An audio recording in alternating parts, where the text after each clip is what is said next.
Good morning students. मेरा नाम Leena Bhambani, head of the department interior decoration, government women's polytechnic college Kota से। आज मैं आपको इंटीरियर डेकोरेशन थर्ड ईयर में पढ़ाए जाने वाले subject interior design and furniture design के topic preparing interior layout plans के बारे में बताऊंगी। स्टूडेंट्स, प्रीवियस लेक्चर में मैंने आपको इंटीरियर लेआउट प्लान्स बनाने की कुछ जनरल गाइडलाइंस के बारे में बताया था। साथ ही मैंने इंटीरियर डिज़ाइन के 7 एलिमेंट्स के बारे में एक जनरल इंट्रोडक्शन भी दिया था। आज इन्हीं एलिमेंट्स को हम एक एक करके इंटीरियर डिज़ाइन में कैसे प्रैक्टिकली यूज़ करते हैं उसके बारे में बताऊंगी। इंटीरियर डिज़ाइन का सबसे पहला और महत्वपूर्ण एलिमेंट है space. Interior design is first and foremost the design of interior spaces. Interior space को यदि हम डिफाइन करें तो किसी भी इंटीरियर की स्पेस में सभी स्ट्रक्चरल एलिमेंट्स को इंक्लूड किया जाता है। For example walls, ceiling, floor and columns. इसी प्रकार से इंटीरियर डिज़ाइन में एम्प्टी स्पेस को नेगेटिव स्पेस कहा जाता है और ऑक्यूपाइड स्पेस को, या जिस स्पेस में हमने हमारी फर्नीचर का या एक्सेसरीज का प्लेसमेंट किया है, उस स्पेस को पॉजिटिव स्पेस कहा जाता है। अपनी डिज़ाइनिंग में हमें नेगेटिव और पॉजिटिव स्पेस का बैलेंस अचीव करना बहुत ज़रूरी होता है। स्पेस को हम नेगेटिव स्पेस और पॉजिटिव स्पेस से डिफाइन करते हैं। नेगेटिव स्पेस वो स्पेस है जिसको यूज़र एम्प्टी स्पेस के रूप में परसीव करता है। पॉजिटिव स्पेस वो स्पेस है जिसे यूज़र एक्चुअल कंटेंट्स के रूप में परसीव करता है। यूज़र की आई पॉजिटिव स्पेस से नेगेटिव स्पेस की ओर ट्रैवल करती है। नेगेटिव स्पेस या एम्प्टी स्पेस को आप देखें, इस पिक्चर में एक एग्जाम्पल के रूप में मैं आपको समझाती हूँ।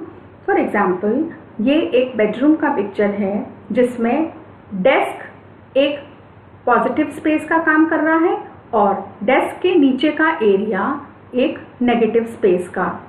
इसी प्रकार से आप इस लिविंग में देखें, इस लिविंग रूम की पिक्चर में देखें, सेंटर टेबल एक पॉजिटिव स्पेस का काम कर रहा है और सेंटर टेबल के नीचे का एरिया जो कि एम्प्टी है वो नेगेटिव स्पेस का उदाहरण है। इंटीरियर डिज़ाइन में स्पेस एलिमेंट का यूज़ करके हम किसी भी विजुअल स्पेस को एनलार्ज या रिड्यूस दिखा सकते हैं। स्पेस को टाइप्स में जब हम डिफाइन करें तो ये स्पेस 3 टाइप्स की होती है। Open uncluttered spaces.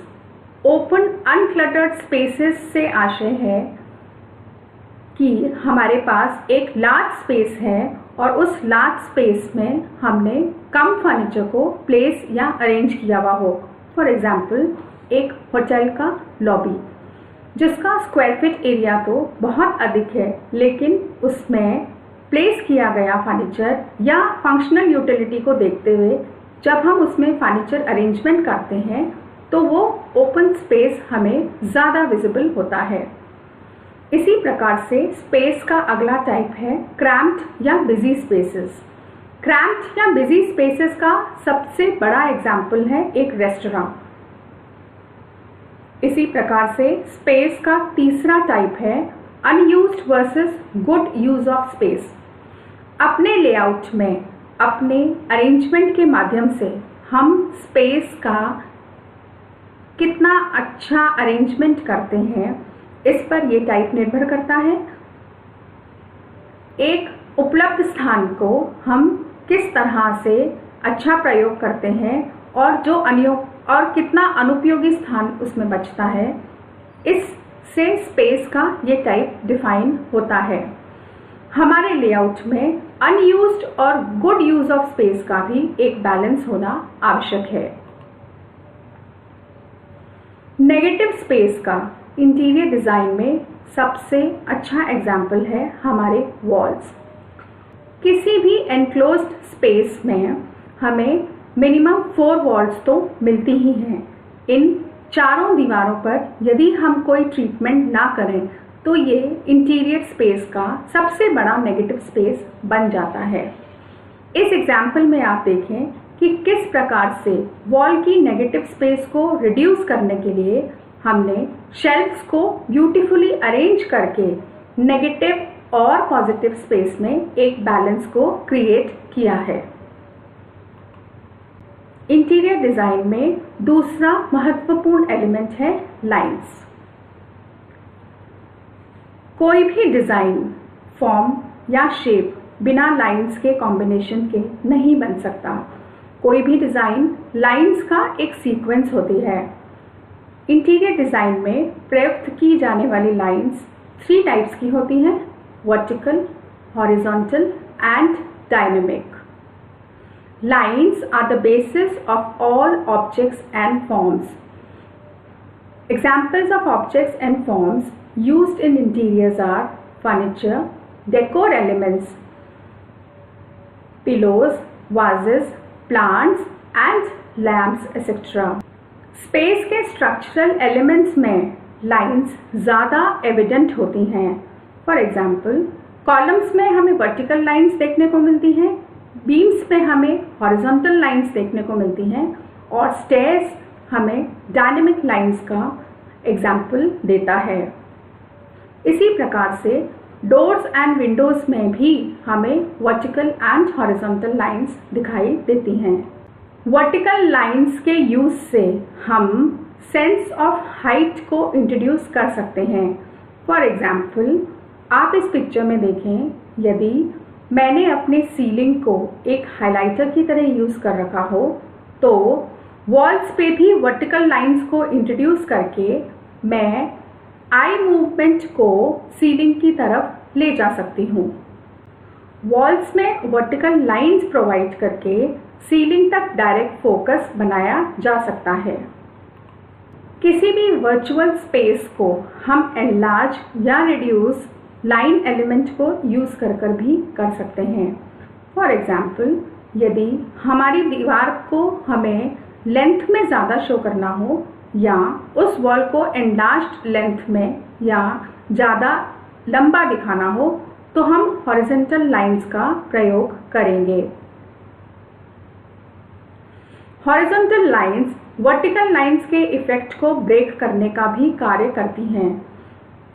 Hotel design में हम देखें, स्ट्रक्चरल एलिमेंट्स के वर्टिकल लाइंस को ब्रेक करने का कार्य हॉरिजॉन्टल लाइंस द्वारा किया जाता है।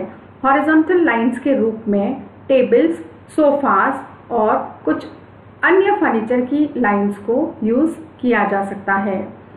इस पिक्चर में आप देखें, again negative and positive space को बैलेंस करने के लिए दीवार पर हॉरिजॉन्टल लाइंस का उपयोग किया गया है। साथ ही इन्हीं हॉरिजॉन्टल लाइंस के उपयोग से वॉल को ज़्यादा लंबा भी दिखाने की एक इल्यूजन क्रिएट किया गया है। इंटीरियर डिज़ाइन में यूज़ की जाने वाली तीसरी लाइन है डायनेमिक लाइंस। डायनेमिक लाइंस या कर्व्ड एंड जिगजैग लाइंस ऐसे इंटीरियर्स में जहां पर हमें एक्शन दिखाने की आवश्यकता हो वहां पर कर्व्ड एंड जिगजैग लाइंस का अधिक प्रयोग किया जाता है। फॉर एग्जाम्पल, ऑफिसेज या जिम्स में diagonal lines horizontal and vertical lines के बीच में एक एंगल पर होती हैं। फॉर एग्जाम्पल, सीलिंग पर डायगोनल लाइंस कॉलम्स की वर्टिकल लाइंस के बीच में एक बॉन्ड का काम कर रही हैं। डायगोनल लाइंस एक लेवल ऑफ एनर्जी को कम्युनिकेट करती हैं। लेवल ऑफ एनर्जी की इंटेंसिटी एंगल की डिग्री और नंबर ऑफ एंगल्स पर डिपेंड करती है। डायगोनल लाइंस ट्रांजिशन की फीलिंग भी देती हैं। डायगोनल लाइंस से मूवमेंट भी शो होता है और डायगोनल लाइंस के माध्यम से हम इंटरेस्ट और एक्साइटमेंट को भी अपनी डिज़ाइन में इंट्रोड्यूस कर सकते हैं। इस पिक्चर में आप देखें, डायगोनल लाइंस का एक उदाहरण है स्टेयरकेस। इसी प्रकार से आप देखें, रेजिडेंशियल इंटीरियर्स में हम डायगोनल लाइंस को वॉल पर यूज करके एक इंटरेस्ट या एम्फेसिस के एलिमेंट को साथ साथ इंट्रोड्यूस कर रहे हैं। दूसरे एग्जाम्पल में आप देखें, एक विजुअल पार्टीशन क्रिएट करने के लिए हमने डायगोनल लाइंस का प्रयोग बहुत सुंदर और आकर्षक तरीके से किया है।